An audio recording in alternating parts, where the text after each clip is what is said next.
ba? Lumawak ang organisasyon ng Katipunan sa buong Pilipinas. Ang pinakamalayong naabot nito sa Hilaga ay ang Batanes. Sino-sino ang nag-organisa ng Katipunan sa Batanes?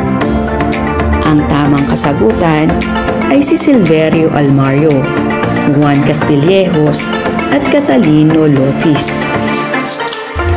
Noong 1874, bumalik sa Batanes ang mga nag-aaral sa Maynila, dala ang kanilang ideya ng kalayaan.